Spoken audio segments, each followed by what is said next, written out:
Kagawad, parang hindi naman ganun kalakas ang bagyong Ramil. Maaliwalas pa naman. Mas mabuti na rin yung maghanda tayo. Nakausap ko na si Kat. May mga sakong bigas na kami binili. Tsaka mga dilata. Bukas namin babalutin. Ate Anding, ano mo na pagsasabi-sabay lahat ng ito? Bilib talaga ako sa'yo? Kagawad ka, nanay ka, asawa ka, tapos inasikaso mo pa yung anniversary ni Alvin. Birthday ng anak mo, sunod-sunod pa na selebrasyon.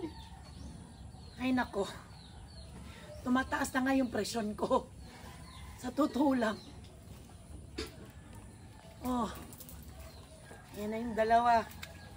Yung bag-amang to, wala nang ibang ginawa kundi mag-basketball.